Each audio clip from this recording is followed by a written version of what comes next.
Sarah Chen stood at the floor-to-ceiling windows of her corner office, watching the San Francisco fog roll in beneath the early morning sun. At 35, she had achieved what most people only dreamed of, founding and leading Chen Technologies, a pioneering AI company valued at over $8 billion. The Wall Street Journal had dubbed her the queen of ethical AI, and her latest innovation in sustainable computing had just landed her on the cover of Forbes. Her reflection in the glass showed a woman perfectly put together, sleek black hair pulled back in a professional chignon, a tailored Chanel suit in deep navy, and the subtle glint of her grandmother's jade pendant at her throat. But beneath that polished exterior, something was unraveling. Sarah pressed her forehead against the cool glass, allowing herself a moment of vulnerability before her 9 a.m. board meeting. The familiar ding of her phone pulled her attention. Another message from David: thinking of you. Dinner tonight. She left it unanswered, just like the 3 others from this week. It wasn't that she didn't want to see her husband, it was that seeing him lately had become an exercise in questioning everything. David had walked into her life 6 years ago at a charity gala where she was speaking about using AI to optimize disaster relief efforts. She'd been immediately struck by his passionate speech about sustainable architecture in developing nations. He was different from the tech bros and venture capitalists who usually filled her world. His hands were calloused from actual building work, and his eyes lit up when he talked about designing schools that could withstand natural disasters while honoring local architectural traditions. Their courtship had been a whirlwind of late-night conversations about changing the world, stolen weekends exploring small towns where he was building community centers, and long walks where they dreamed up collaborations between their fields. When he proposed after 8 months, using a simple ring he'd designed himself, Sarah hadn't hesitated to say yes. The first 2 years of marriage had been everything she'd dreamed of. David's firm specialized in humanitarian architecture, designing and building schools and hospitals in developing countries. He would travel for weeks at a time, but when he was home, they were inseparable. He'd show her his designs, and she'd help him incorporate smart technology into his buildings. They hosted dinner parties where conversations about artificial intelligence merged seamlessly with discussions about sustainable building materials. But then Chen Technologies had won its first major government contract. Sarah found herself working 16-hour days, racing to deliver on promises that would revolutionize public service efficiency. David supported her completely, taking over all household responsibilities and never complaining when she missed dinner or came to bed at 3 a.m. He attended every company event, charmed her investors, and seemed genuinely proud of each of her accomplishments. The distance had crept in so gradually she barely noticed it at first. David's project started taking him away for longer periods. Sarah's company expanded internationally, requiring frequent trips to Asia and Europe. But their conversations, once rich with shared dreams and playful debates, became logistics meetings about who would be where and when. Their shared calendar became a Tetris game of trying to find moments together between his site visits and her board meetings. Now, 3 years into their marriage, they were like 2 stars in binary orbit, always connected but rarely close enough to touch. The company's success had brought with it a new social circle, one that viewed their marriage with barely concealed speculation. Sarah had overheard the whispers at company galas and charity events. Of course he stays, look at what she can give him. Smart man, marrying the next Steve Jobs. Wonder if he had any idea she'd be this successful when he proposed. At first, Sarah had dismissed these comments as jealousy or simple gossip, but lately they'd taken root in her mind, feeding into doubts she'd never acknowledged before. Had David seen her potential for success when they met? Had he recognized a rising star and decided to hitch his wagon to it? The rational part of her mind rejected these thoughts. David's own career was successful and meaningful. He had his own money, his own recognition in his field. But the doubt persisted, growing stronger with each passing week. She noticed how comfortable he'd become in her world of wealth and influence, how effortlessly he navigated the social circles of Silicon Valley's elite, how he never seemed bothered by the articles that focused on her success while mentioning him only as Sarah Chen's husband. Last week, she'd received an email that crystallized all her fears. A prestigious architecture firm in Tanzania had offered David a 2-year position overseeing the construction of an innovative eco-friendly school complex. It was exactly the kind of project he lived for, but he'd mentioned turning it down, citing his commitments in San Francisco, commitments that, Sarah realized with a sinking heart, mostly revolved around her company's social calendar and networking events. Was he staying because he loved her? Or because being married to Sarah Chen, CEO of Chen Technologies, had become too valuable to risk losing? The question haunted her, creeping into her thoughts during board meetings and keeping her awake at night. She needed to strip away the trappings of success and see if David's love would remain when she wasn't the powerful, successful woman he'd married. Sarah turned away from the window, her decision made. She pulled out her phone and Googled special effects makeup artist San Francisco. It was time to test whether David loved her for who she was or for what she had become. Dr. Miranda Zhu's office was nothing like the medical facilities Sarah usually frequented. Instead of sterile whites and institutional greens, the walls were covered with photographs of movie sets and theatrical productions. Display cases showed eerily realistic prosthetics and makeup effects that could transform a person into anything from a zombie to an elderly version of themselves. Temporary blindness is actually one of the more straightforward effects, Dr. Zhou explained, holding up a pair of specially crafted contact lenses. These will give your eyes the clouded appearance consistent with chemical burns.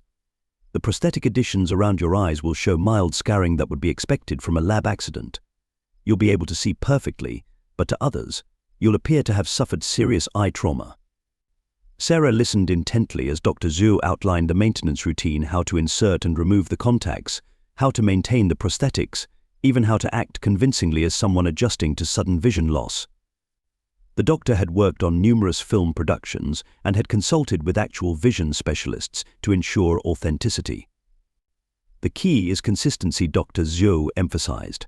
People who suddenly lose their sight often reach for things confidently at first, forgetting they can't see. They bump into furniture they've known for years because their spatial memory takes time to adapt. I'll teach you these details, but Ms. Chen, are you certain about this? Sarah's hands tightened on her designer handbag. I've arranged everything. The lab accident will be staged next week. My team thinks we're testing new safety protocols. Only my head of security knows the truth, and he's arranged for the right medical reports to be filed. The plan was elaborate but foolproof. A minor explosion in the lab, harmless chemicals that would supposedly cause temporary blindness. The company's medical team would be given pre-prepared test results showing retinal damage. Even the hospital staff would believe she was actually injured. Dr. Zhu's work was that convincing. The day of the accident arrived with theatrical precision. The small explosion, the rushing of her team, the ambulance ride, everything went exactly as planned.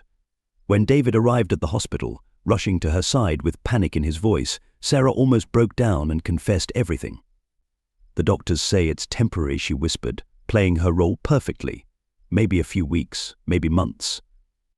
What followed surprised her completely. David didn't just rise to the occasion, he transformed their entire lives with a dedication that left her speechless. Within days, he had rearranged their apartment, adding textured tape to the edges of stairs, installing voice-controlled systems, and labeling everything in Braille, which, she later discovered, he was learning in secret. He cancelled his Tanzania project without a single word of regret. Instead of overseeing the construction of his dream eco-school, he spent his days learning to be her eyes. He described everything in vivid detail, the way the fog rolled in over the bay, the colors of the sunset, even the expressions on people's faces during her company meetings, which he now attended as her support.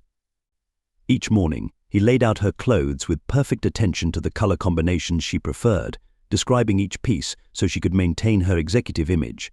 He learned to cook her favorite Chinese dishes, filling their home with the sense of her childhood.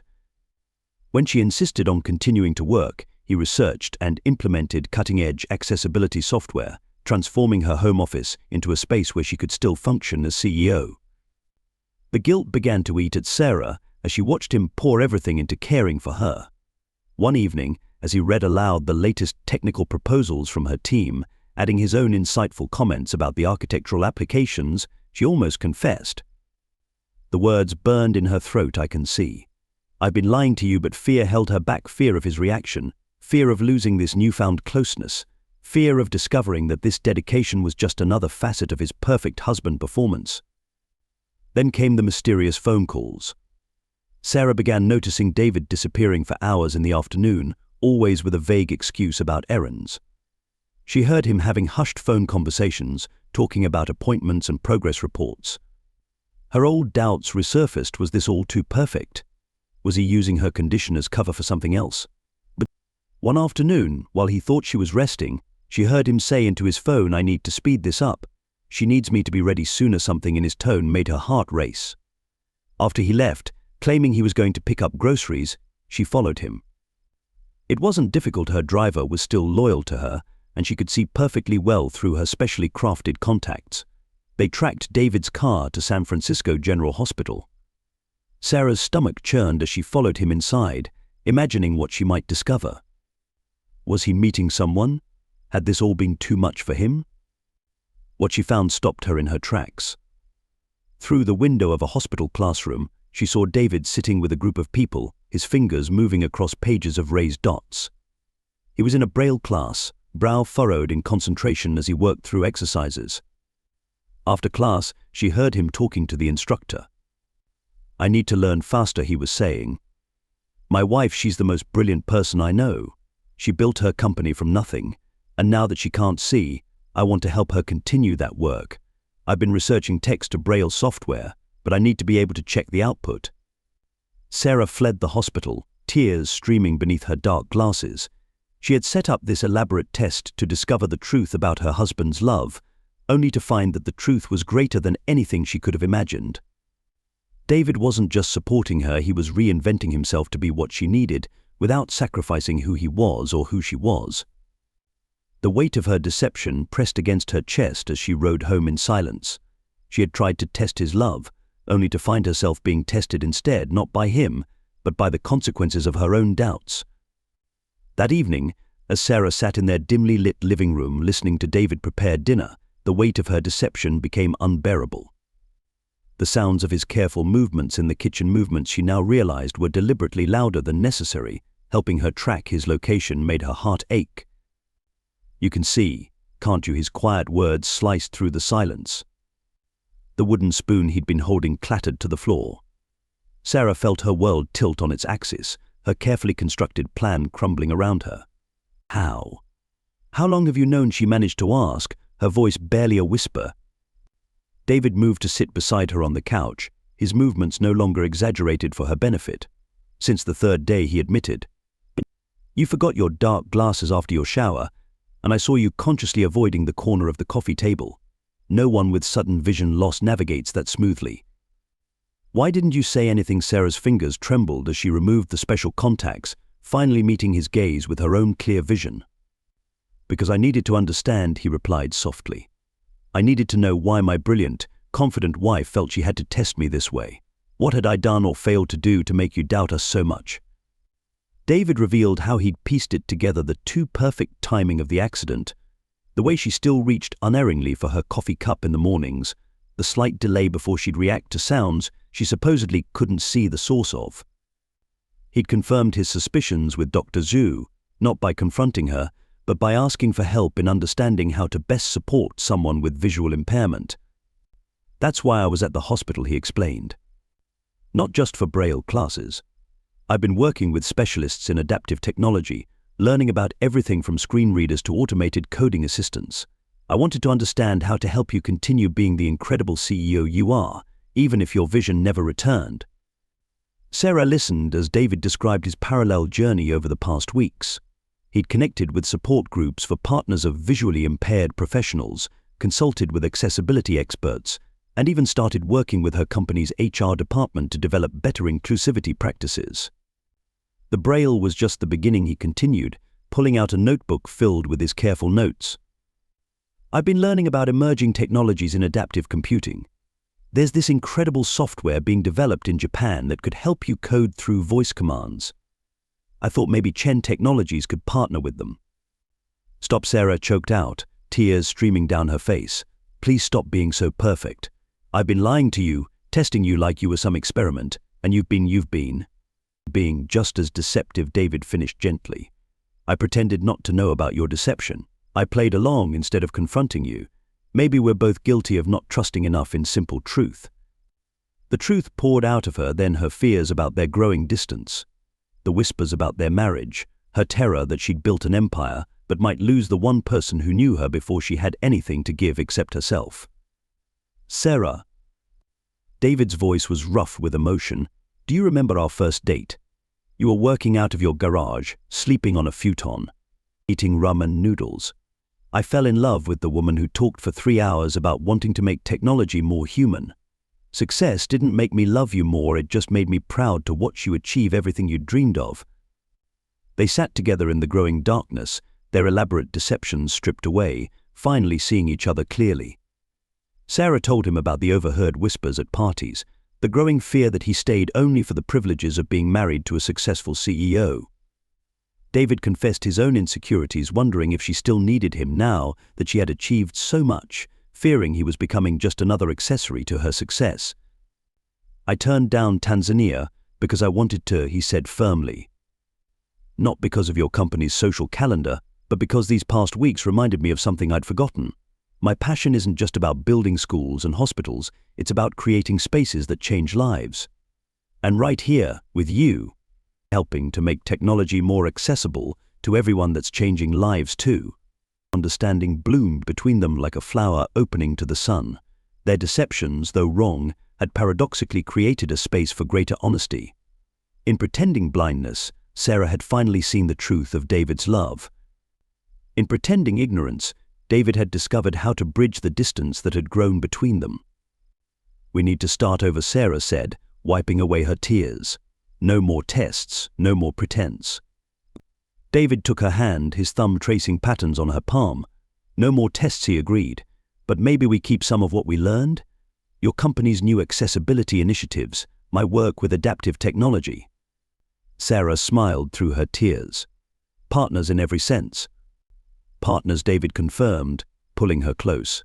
In success and failure, in sight and blindness, in truth and forgiveness. 1 year later, Sarah stood at the podium of the National Technology Awards, accepting recognition for Chen Technology's groundbreaking work in accessible technology. The company's new line of adaptive AI tools had revolutionized how visually impaired people interacted with computers, making coding and technical work more accessible than ever before. In the front row, David beamed up at her, sitting between Dr. Zhou, who had become both a friend and a technical consultant, and the lead developer of their accessibility team, a brilliant programmer who happened to be blind. The past year had transformed not just their marriage, but their professional lives as well. David's architectural firm had merged its humanitarian mission with Sarah's technological innovation. Together, they were building schools equipped with cutting-edge adaptive technology, ensuring that disability would never be a barrier to education. Their shared passion had created something greater than either of them could have achieved alone. Their marriage had deepened in unexpected ways. The pretense of blindness, though born from doubt, had taught them to communicate more clearly, to describe their feelings and needs with greater precision. David still sometimes described sunsets to her, not because she couldn't see them, but because sharing beauty had become their language of love. They had learned to laugh about their mutual deception, though the lesson it taught remained serious. Every quarter, they took a transparency retreat, a weekend away from their empires where they shared their fears, dreams, and doubts openly. No tests, no games, just honest conversation. This journey began with a lesson in trust, Sarah told the audience, her voice clear and confident. Sometimes we're so afraid of losing what we have, we create the very tests that could break us. But true love isn't about passing tests, it's about being willing to fail together, learn together, and grow together. She looked at David, remembering how their shared deception had stripped away their pretenses and forced them to confront their deepest fears. The experience had taught them that love wasn't about constant proof or performance, it was about choosing each other every day, through success and failure, through clarity and confusion. Real vision, she concluded, isn't about what our eyes can see. It's about what our hearts know to be true. Sometimes we need to lose our way to find our path. Sometimes we need to doubt to discover what was certain all along. And sometimes the greatest clarity comes when we stop trying to test love and simply allow ourselves to be loved. As the applause washed over them, Sarah and David shared a knowing look. They had learned that the truest test of love wasn't in elaborate deceptions or grand gestures, but in the daily choice to see each other clearly, trust deeply, and love authentically.